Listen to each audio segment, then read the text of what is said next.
Hello, family. This is your brother Dobea and Zanzi. Today we're talking about we're going to Britain. Today we're going to the United Kingdom to talk about a video that we recently got here in one African mission. A certain British politician called Mr. Nigel Farage talking about immigration. Africans migrating to the United Kingdom, especially Nigerians. He mentioned Nigeria in particular. Many Nigerians migrating to United Kingdom, bringing and taking their family along with them, and then he's not happy with that. And for that matter, he was interviewing a Nigerian doctor. Let's go and listen to this British politician about his interview with Dr. Emeka. But when you look at these numbers, I mean, frankly, if every single person that comes from Nigeria as a student is then allowed to bring a dependent relative, it's a bit of a joke, isn't it? I wouldn't say that. I think you have to understand where these people are coming from. Imagine leaving your country, your home country, your whole family. You're coming to a new country in, a search of better education, better jobs, a better lifestyle. You can't just leave everyone there. You also want to bring people in there so they can also develop in that country as well. And being somebody who was a product of that, because when I came many, many years ago, my dad came as a doctor, as a surgeon, to come work here in the NHS. At that point, myself and my siblings, we were dependents. We were young. We couldn't work. We were just living at the time. We didn't have citizenship. We had to wait and get our British passports. And then we were able to go through the system. And I was able to school here, go to medical school here. My sister was able to school here. No, you've done very well. You've done incredibly well. And that's terrific. And that's an example we've been exactly in that how position. this can work. What I'm saying when to it you, works. What I'm saying to you is one of the, there you are working for the NHS. One of the reasons we've got a 6.7 million waiting list is that our population has exploded totally out of control. We don't actually have the health service, the schools, the roads to cope with a population rising like this. It's true, but then when you think of what these students are studying and what they're contributing to in society, then it makes it seem a little bit more logical. Because if you think about the NHS, around 15% of the NHS are people who don't identify as British. And that's not to count people like myself who have British citizenship, a British passport, but I'm also dual nationality because I'm Nigerian. So then you think about this, in London, 27% of people working in the NHS aren't British, and Nigerians are the third most populated country from outside the EU that come and actually drive the NHS workforce. So we're saying the poor countries will strip out your talent, will take away your nurses and doctors.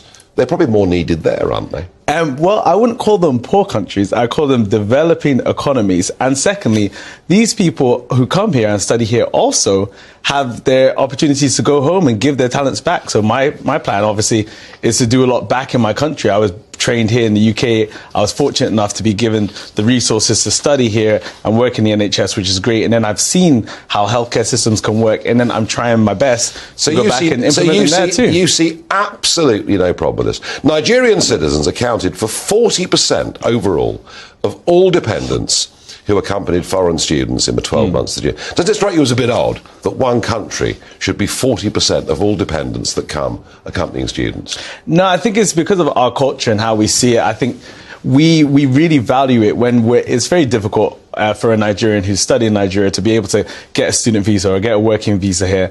And when we do, we want to obviously make the best of it. And that's providing a better life for yourself and your family, and thinking that your family can go through a system with the kids who have grown up here and develop and possibly give back to our country if we can. Well, never let it be said. We don't allow both sides of the argument on this programme. And you've done a great job, and we love people like you coming. Yeah, so if you listen to him, he's talking about how Nigerians are coming to, or how Nigerians are going to the UK and they're taking their families with them and stuff like that. And for that matter, he's not happy with that. And then I wonder why he's not happy with that. Because somebody need to tell this man that the same Nigerians who are coming to the United Kingdom are contributing to the economy of that country. Those Nigerians are one of the best people contributing to the United Kingdom. They are well-educated people. And then, another thing about these people is that he's saying that they want the best. People like Emeka to be coming to the United Kingdom. These are the people that they want to be coming. They want people, professionals, like engineers, doctors, and then teachers. These are they need professionals to be coming to their country. That is what he is saying. But the question is, when you guys were sending your people to Africa, were you sending professionals? These are the questions we should be asking them. When you guys were sending your people to Zimbabwe to go and take over my land, the land of my forefathers, did you send professionals? Did you send engineers? Did you send doctors? No, you never send no professionals. You never send no doctors. You send criminals to go and steal, rapists to go and rape and kill our parents, and took our land, stole our land. Until today, you're finding it difficult to give out the land, and yet you think that the kind of people that you need to come to your country are professionals. You never send no professionals to Africa when you were taking over our lands. You never send no professionals. I think somebody need to tell this man, or somebody need to educate him.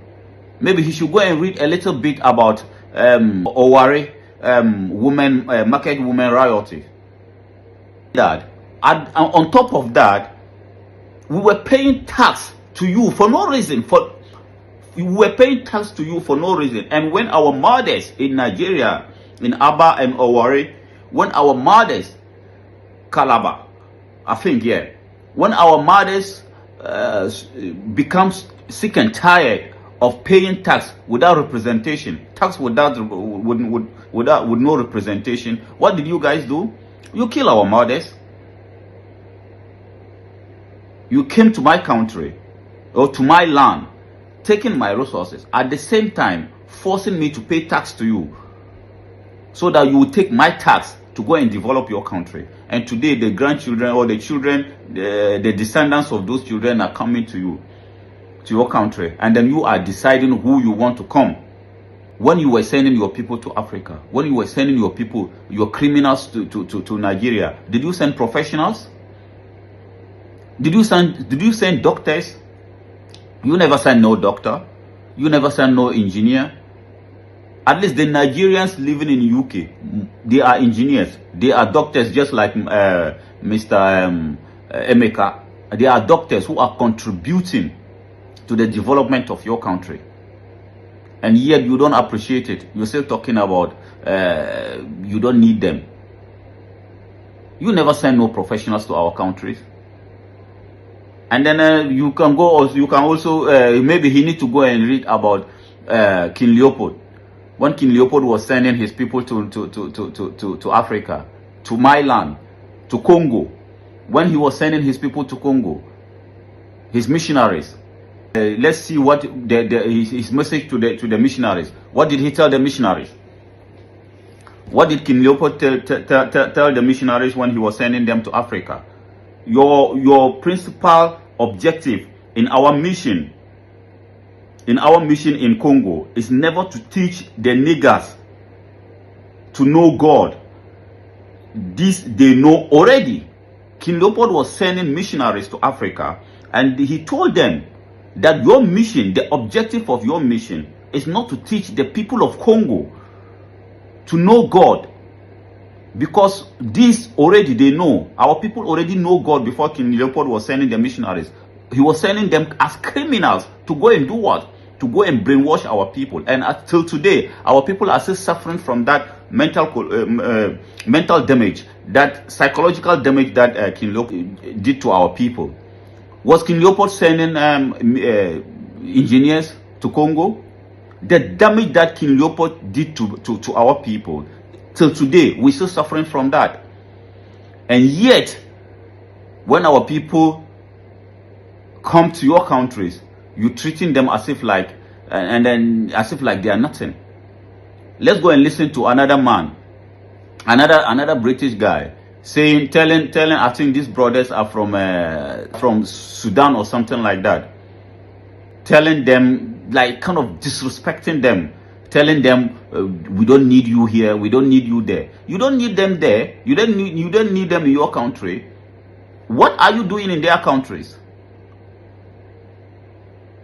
You are in their countries. You own almost half of the world or the resources in their countries, and yet you don't want them to come to your country. Let's go and listen to that guy as well. I represent a lot of people in Britain, in England, and we don't want any more migrants coming to our country. Okay? So don't come to England. We're full up, we're a small country. We want to look after our own people. But with all these migrants coming to our country, you're making it difficult. So don't come to England, okay? Yeah, so you see the disrespect that I'm talking about. And then you see the reason why I keep saying that for us, look at how he's telling them. And the two guys, they look so confused. They look so confused because they see themselves as like, we are innocent. Maybe we are running away from war. And then we feel like we have reached a place of safety. And yet, see the kind of disrespect. See how he's talking to them as if like they are nothing. And it is true. It is true. They are nothing to him. Why? Because if we as African people don't realize what we have and then build ourselves to protect what we have, these are the kind of things that we'll be facing all over the world. And everywhere in the world you go, these are the kind of problems black people are facing. Everywhere in the world, from Asia to Arabia to Europe to India, African people, these are our condition. What can we do to stop that condition? The only way to stop it is for us as African people to realize that we need power, and the only way we can get that power is a united Africa. If we are united, we will have the power. And if we have the power, yeah, nobody cannot come to Africa and take our resources for free. All these things that is happening to African people globally, it is because we don't have the power. We are not united. So as long as we are not united, we can never use our resources for the good of Africa. It feels sad when you look at what is going on in Congo, and nobody's talking about it. The other day I was saying it. NATO has been pumping billions and billions to Ukraine to defend themselves. What about Congo? What about Congo? What about northern Nigeria? And yet, when these people are coming to Britain and then other parts of the world who are causing those problems in Africa, these are the things that they are saying to us. These are the things that they are saying to us. My people, for us as African people to live a life of dignity and respect, we must do everything as we can within our power to see a united Africa.